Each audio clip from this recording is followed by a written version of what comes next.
Saya ingin melanjutkan kajian kita membahas tentang isi kitab Bulughul Maram.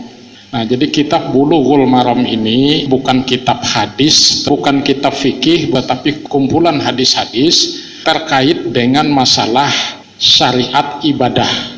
Sekali lagi, syariat ibadah, bukan fikih ibadah.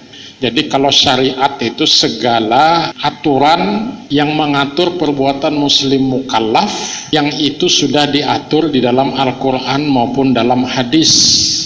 Jadi aturan-aturannya itu diatur sudah, bahkan hukum-hukumnya pun ada sebagian itu sudah disebut dalam Al-Quran maupun dalam hadis itu. Misalnya ketika Allah menyebut makan babi, bangkai dan darah itu haram, itu disebut dalam Al-Quran. Demikian pula misalnya ayat Al-Quran surah Al-Maidah ayat 6 tentang wudhu itu. Ya ayyuhalladzina amanu idza qumtum ilas shalah faghsilu wujuhakum wa aydiyakum ilal marafiq wamsahu bi ru'usikum wa arjulakum ilal kabain. Nah, ini juga adalah ayat tentang syariat wudhu. Nah, sedangkan fikih itu adalah aturan-aturan juga yang mengatur perbuatan muslim mukallaf yang itu menurut pendapat para ulama. Oleh karena itu, kita itu biasanya banyak berbeda pendapat dalam hal fikih. Tapi kalau kembali kepada syariat, maka perbedaan-perbedaan itu dapat sedikit dikurangi. Meskipun syariat itu sendiri terkait dengan masalah ibadah itu Nabi bisa mencontohkan bermacam-macam. Nah, taruhlah misalnya ketika Rasul itu mengangkat tangan ketika takbiratul ihram itu kan ada dua macam yang disebutkan oleh hadis itu. Pertama, Nabi mengangkat tangan sejajar dengan kedua bahunya. Hadis yang lain menyebutkan Nabi mengangkat tangan sejajar dengan kedua telinganya. Ini syariat karena hadis mencontohkan seperti itu. Berarti kalau orang takbiratul ihram itu mengangkat tangan sejajar dengan kedua bahunya, sementara kita sejajar kedua telinga, maka kedua-duanya itu adalah benar. Dua-duanya syariat. Nah, tetapi jika ada yang mengangkat tangan kemudian berputar-putar, itu fikih. Karena tidak disebut di dalam hadis. Salat tarawih menurut syariat itu 11 rakaat. Tapi menurut fikih ada 23, ada yang 39, ada yang 43. Oleh karena itu kita di Muhammadiyah itu jika di syariat itu sudah ada disebutkan, lebih aman kita mengambil yang syariat, bukan mengambil yang fikih. Oleh karena itu sumbernya itu jelas berbeda. Kalau syariat itu sumbernya Al-Quran dan Al-Hadis, sedangkan fikih itu sumbernya adalah pemikiran para ulama. Jelas kebenaran yang dikandungnya juga berbeda. Kalau syariat itu kebenarannya mutlak, absolut, sementara fikih itu kebenarannya relatif atau nisbi. Artinya bisa benar, bisa pula kurang benar, bisa tidak benar fikih itu. Kemudian dari segi keberlakuannya, syariat itu jelas bersifat universal, dia berlaku di mana saja, kapan saja. Tapi fikih itu bisa berlaku pada waktu tertentu saja dan pada tempat tertentu saja. Dia parsial sifatnya fikih itu. Kita lanjutkan tentang bab mandi dan hukum seputar junub. Babul ghusli wa hukmul junub. Jadi ini kumpulan hadis saja, hanya hebatnya menurut saya lah kitab Bulughul Maram ini, dia hadis sahih dia cantumkan, hadis hasan dia masukkan, hadis dhaif juga ada catatannya di sini. Jadi tinggal bagi kita di Muhammadiyah, kita sama sekali tidak menggunakan hadis dhaif sebagai dasar untuk melakukan ibadah. Beda dengan kawan-kawan kita di NU, hadis dhaif pun itu mereka pakai. Misalnya tentang puasa nisfu Sya'ban itu kan dhaif hadisnya. Nah, kita di Muhammadiyah nggak ada puasa nisfu Sya'ban itu. Tapi bagi mereka ada, karena ada hadisnya, hanya hadisnya adalah dhaif. Kitab ini tinggal kita memilih aja lagi, ambil yang sahih-sahihnya, dan bagus juga diinformasikan yang dhaif. Karena di masyarakat kita banyak beredar seperti ini, ternyata hadisnya dhaif. Saya bacakan saja satu persatu hadisnya tentang mandi dan hukum seputar junub.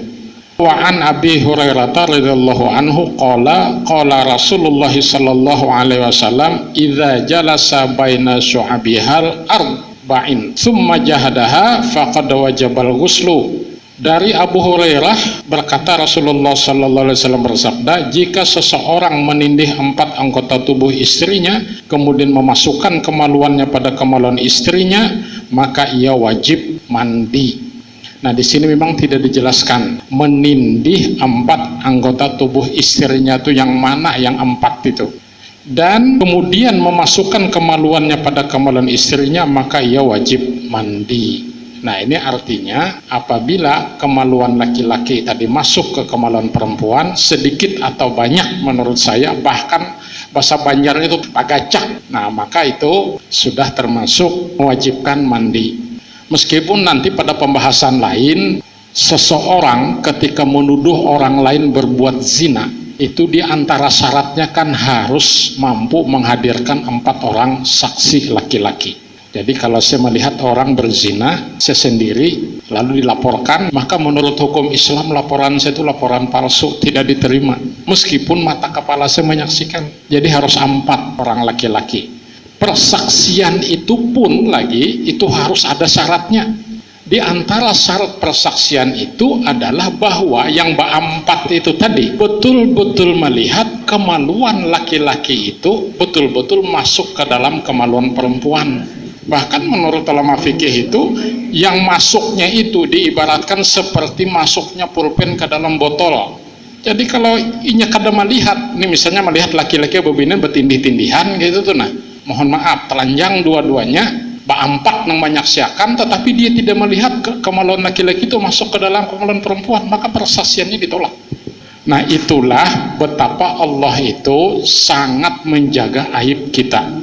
Walaupun betul dia melakukan hubungan badan masuk kemaluannya kemaluan perempuan tadi, tapi yang melihat tuh kada melihat bahwa kemaluan itu masuk, maka persaksian itu tidak diakui. Nah itu sudah urusan Allah saja lagi.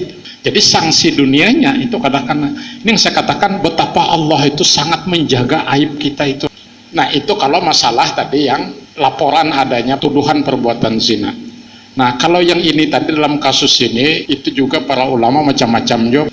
Ada nang asal masuk sedikit, iya sudah. Ada yang mengatakan harus habis. Ulun mau empatin nang aman aja, pokoknya bila tagatuk 2 alat kelamin tuh, maka itu sudah dikatakan kita junub. Yang mewajibkan kita untuk mandi janabah, meskipun tidak mengeluarkan air mani. Zada muslimun wa illam yunzil, ditambahkan oleh Imam Muslim walaupun ia tidak mengeluarkan mani. Wa an Anas bin Malik qala Rasulullah sallallahu alaihi wasallam fil mar'ati tara fi manamiha ma yara rajul qala taktasil. Dari Anas bin Malik radhiyallahu anhu berkata, Rasulullah sallallahu alaihi wasallam bersabda tentang seorang perempuan yang bermimpi sebagaimana mimpinya seorang laki-laki, hendaknya ia mandi. Nah jadi bukan hanya kita laki-laki bermimpi, tetapi juga perempuan jika bermimpi yang sama seperti kita laki-laki, itu dia juga wajib mandi. Tapi tentu mimpinya mengeluarkan air, yang jelas bukan air kencing. Kalau kita sperma, kalau perempuan entah apa namanya kada tahu gitu. Wa an Aisyah radhiyallahu anha qalat kana Nabi sallallahu alaihi wasallam yaktasilu min arba'in minal janabati wa yaumal jumu'ah wa minal hijamah wa min ghuslil mayyit. Artinya apa? Dari Aisyah radhiyallahu anha berkata, Nabi sallallahu alaihi wasallam mandi karena 4 hal. Karena janabat yang pertama, yang kedua hari Jumat, yang ketiga berbekam, dan yang keempat memandikan mayat. Nah, ada catatan di sini, hadis ini statusnya adalah dhaif.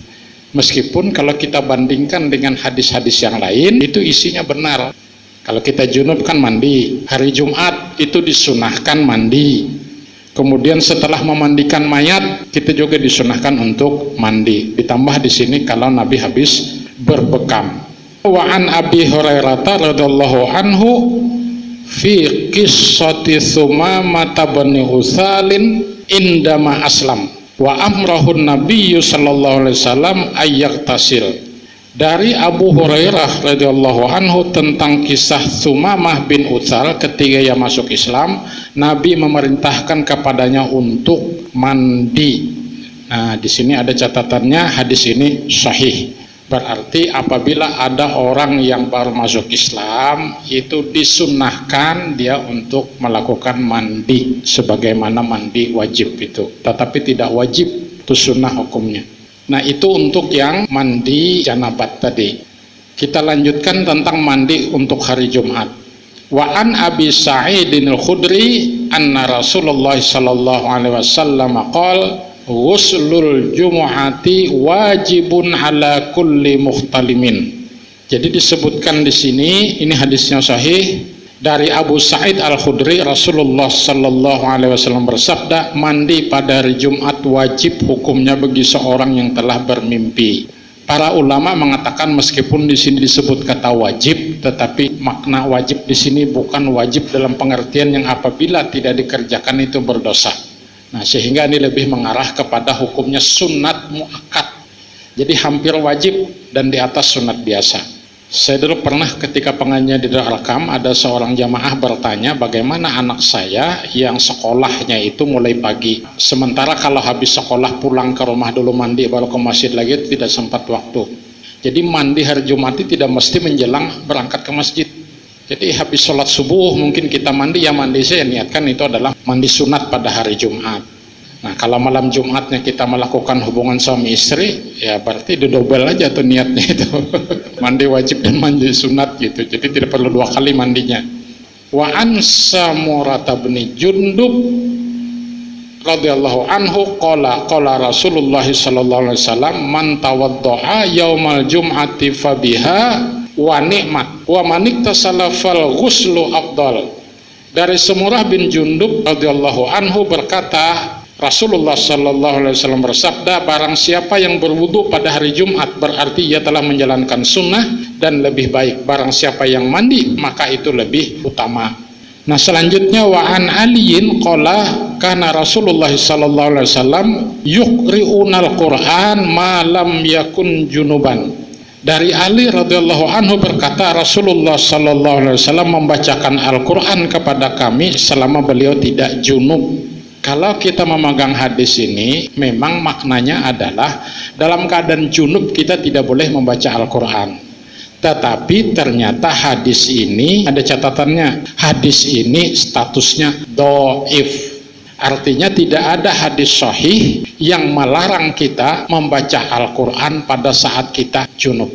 Inilah paham yang dipegang oleh Muhammadiyah. Tapi di kalangan NU dalam keadaan junub tidak boleh membaca Al-Quran. Termasuk memegang Al-Quran ini, kan ada ayat dalam Al-Quran ini, la yamassahu illal mutahharun, dilarang menyentuhnya Al-Quran ini kecuali orang-orang yang suci. Nah, ini para ulama kan berbeda pendapat. Suci di situ apa maksudnya? Kalau di kalangan NU jelas suci itulah suci dari hadas besar dan hadas kecil sekaligus. Maka menyentuhnya saja ini tidak boleh kalau kita tidak berwudu, apalagi dalam keadaan junub. Nah, sedangkan kita memahami ayat itu adalah suci itu dalam pengertian suci keyakinannya. Berarti orang yang junub sekalipun, apalagi kalau sekadar tidak berwudu saja, itu boleh menyentuh Al-Quran. Nah, cuma di kalangan NU memang tidak boleh sama sekali menyentuh dan membacanya. Jadi di situ fikihnya itu, perbedaan pendapatnya di situ. Lah kita dalam keadaan junub berzikir aja kan boleh, menyebut nama Allah tuh boleh. La ilaha illallah subhanallah walhamdulillah Allahu akbar. Jadi berzikir aja boleh, termasuk membaca Al-Quran. Nah, jadi hadis ini tadi yang menyatakan Rasulullah membacakan Al-Quran kepada kami selama beliau tidak junub, itu hadisnya dhaif. Hadis berikutnya wa an Abi Sa'id Al-Khudri radhiyallahu anhu qala Rasulullah sallallahu alaihi wasallam idza ata ahadukum ahlah thumma arada ay ya'uda falyatawadda bainahuma wudu'an. Dari Abu Sa'id Al-Khudri radhiyallahu anhu berkata, Rasulullah sallallahu alaihi wasallam bersabda, jika salah seorang di antara kalian mendatangi istrinya, maksudnya bersetubuh, dan ingin mengulanginya lagi, hendaknya berwudu antara keduanya. Nah, jadi kalau kita bersetubuh dengan istri kita yang pertama, kemudian ingin mengulangi lagi, kan belum mandi nih, maka sebaiknya sebelum mengulangi itu berwudulah keduanya. Ini sunnah. Jadi setiap kali kan mengulangi, hendaknya berwudu. Mungkin kita bertanya lah, kita junub kenapa berwudu? Karena jadi masalah, karena hadisnya menyatakan begitu. Jadi artinya kita berwudu itu hanya mensucikan diri dari hadas kecilnya, bukan dari hadas besarnya. Zadal Hakim fa innahu ansatul lil aud.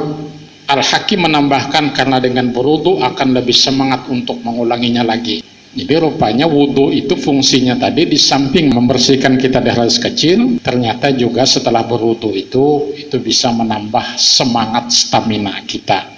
Makanya sebaiknya bahkan bukan hanya urusan mengulangi, setiap kali akan melakukan hubungan suami istri, alangkah baiknya berwudhu terlebih dahulu.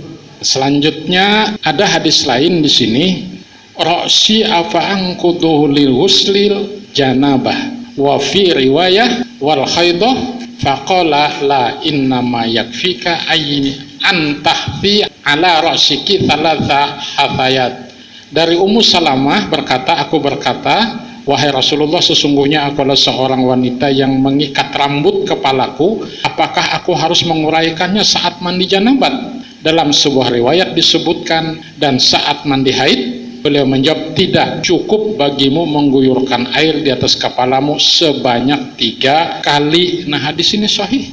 Artinya bagi perempuan yang rambutnya itu mungkin diikat, maka ketika mandi janabah, menurut hadis ini, kan ada yang bertanya kepada Rasul ini, apakah harus membuka ikatan, mengurai rambutnya agar terkena air semuanya? Jawab Nabi, kada perlu. Jadi cukup bagimu mengguyurkan air di atas kepalamu sebanyak 3 kali. Meskipun rambut yang di dalam ikatan dalam golongan itu tidak terkena air. Wa ana Aisyah radhiyallahu anha qalat qala Rasulullah sallallahu alaihi wasallam inni la uhillul masjida li haidin wala junubin. Dari Aisyah radhiyallahu anhu berkata, Rasulullah sallallahu alaihi wasallam bersabda, sesungguhnya aku tidak menghalalkan masjid bagi orang sedang haid dan junub. Artinya kan ada pendapat fikih itu yang menyatakan bahwa orang yang junub, orang yang lagi haid itu tidak boleh masuk masjid, didasarkan pada hadis ini. Hadisnya ternyata dhaif. Tetapi memang ada hadis lain menyebutkan bahwa seorang wanita yang lagi haid, bukan yang junub ya, itu memang dilarang untuk berdiam diri di dalam masjid. Nah, memang Rasul tidak menjelaskan kenapa demikian. Cuma ulama-ulama fikih itu ada yang menyatakan kenapa dilarang. Itu ada kemungkinan jika dia berdiam diri dalam masjid itu, duduk, maka darah haid itu dikhawatirkan akan mengotori lantai masjid, dan itu najis. Nah, jika pendapat ulama seperti ini itu benar, maka dengan alat pembalut sekarang ini, berarti wanita haid pun sebenarnya boleh berdiam diri dalam masjid ya, untuk mendengarkan ta'lim misalnya begitu. Tapi tentu tidak untuk sholat. Sama seperti ini, ada hadis yang menyatakan bahwa kita itu dilarang kencing berdiri. Nabi tidak menjelaskan kenapanya itu. Tetapi ada yang berpendapat, pendapat itu kan ya fikih tadi menduga-duga saja, bisa benar bisa pula tidak benar. Kenapa dilarang? Karena kalau kita kencing berdiri itu, percikan-percikan air kencing itu yang membahayakan. Jadi orang yang kencing sembarangan sampai terpercik kemana-mana, itu sampai terkena pakaian kita, itu malah diancam Nabi, itu neraka itu. Nah, persoalan sekarang, kalau itu benar kekhawatiran itu, kalau kita kencing tidak terpercik kemana-mana, berarti boleh berdiri itu. Contoh misalnya kita di bandara, yang tempat kencing klosetnya itu nempel di dinding. Nah, kira-kira itu kan kada terpercik kemana-mana itu. Kaki kita aman, tidak kena percikannya. Artinya kalau begitu boleh, kalau kita mengartikannya secara kontekstual. Tapi bagi mereka yang mengartikan hadis ini secara tekstual, apa adanya, ya pokoknya berdiri kada boleh. Dan itu pun tidak salah menurut saya. Nah, kemudian ada hadis lain berkaitan dengan mandi juga ini, wa anha qalat kuntu aghtasilu ana wa Rasulullah sallallahu alaihi wasallam min ina'i wahid tahtalifu aidina fihi minal janabah. Dari Aisyah radhiyallahu anha berkata, aku dan Rasulullah sallallahu alaihi wasallam pernah mandi dengan satu tempat air, tangan kami selalu bergantian mengambil air. Artinya Nabi itu pernah mandi dalam satu bejana bersamaan 2 laki bini dan mengambil banyunya bergantian. Nah, inilah salah satu dalil yang kita jadikan dasar. Sebenarnya bagi kita di Muhammadiyah itu tidak ada istilah air mustakmal. Air mustakmal itu kan pengertiannya pertama air yang memang sudah digunakan untuk bersuci, atau bisa pula diartikan air suci yang kemasukan air mustakmal. Nah, jadi kalau di kalangan Nahdiyin, pengertian mustakmal itu bukan saja air yang sudah kita pakai untuk bersuci, kita membasuh muka misalnya, maka yang jatuh dari muka kita air itu kan mustakmal. Kita membasuh tangan, yang jatuh dari anggota tangan kita tadi itu mustakmal. jangan dipakai lagi untuk bersuci. Bukan hanya itu, tetapi tetesan-tetesan air mustamal itu masuk ke dalam air yang suci mensucikan, dan air suci mensucikan itu ukurannya kurang dari 2 kulah, maka itu tidak boleh digunakan untuk bersuci. Nah, tapi bagi kita di Muhammadiyah, berdasarkan salah satu hadis ini tadi, kita tidak mengenal air mustamal. Hadis lain yang pernah saya baca, Nabi itu kan pernah menyapu kepala ketika berwudu. Nah, ketika boleh membasuh muka itu, air yang dari muka itu kan masih ada yang lengket di jenggot beliau ini. Kemudian ketika boleh menyapu kepala, maka air yang lengket di jenggot itu diambil, sapukan ke kepala. Kalau begitu kan nggak ada istilah mustamal. Walaupun orang beralasan, ya zaman Nabi itu kan susah air katanya, maka diambil yang di jenggot itu. Nah, cuma hadis memang ada menyatakan demikian. Nah, sehingga kan sesering juga ditanya, kita di rumah tuh kan punya kamar mandi, ada bak mandi yang tidak terlalu besar ukurannya, bahkan mungkin ember aja. Ember itu kan ketika kita mencibuk tuh kan pasti kita agak nunuk gitu, nah padahal kita sudah kuboi. Ketika kita mengambil cebokan berikutnya, itu pertanyaannya, apakah ada jaminan air yang sudah kita kuboi pertama tadi itu tidak masuk ke dalam bak itu? Nah, kalau sudah masuk, berarti sisa itu kada boleh lagi dipakai untuk mandi, kan begitu. Makanya bagi kita kan ada istilah air mustamal itu. Jadi hendak bersamaan kayak dalam ember tadi kita bertunduk, tak titik banyu di kepala nih tadi, nah ke dalam ember kita kubui lagi ke awak gitu. Kalau di kalangan hidin kada boleh. Cuma memang kalau hendak berhati-hati ya silahkan aja, bagus juga itu. Karena Imam Syafi'i itu kan tingkat kehati-hatiannya sangat tinggi, ihtiyatnya itu. Nah, yang paling aman itu memang pakai shower. Hanya begini juga, pakai shower kah, pakai cebok kah? Kan mandi junub itu, Nabi pertama mencuci tangan, kemudian membasuh kemaluan. Lalu beliau menyiram air 3 sauk ke atas kepalanya. Nah, ketika kita siram ke kepala kita, lalu guyurannya ke bawah itu, kan mustamal itu. Mustamal itu adalah air yang sudah digunakan untuk bersuci. Nah, jadi atas dasar ini sebenarnya kita tidak mengenal air mustamal.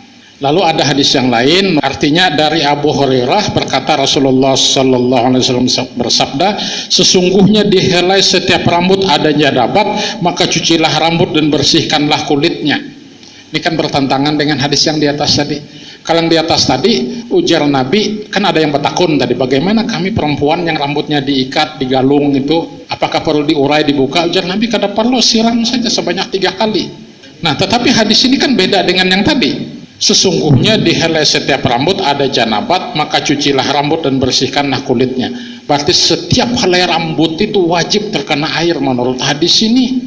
Makanya orang-orang dulu termasuk almarhumah nenek saya, katanya nih ngajari anak-anak beliau termasuk cucu-cucu perempuan.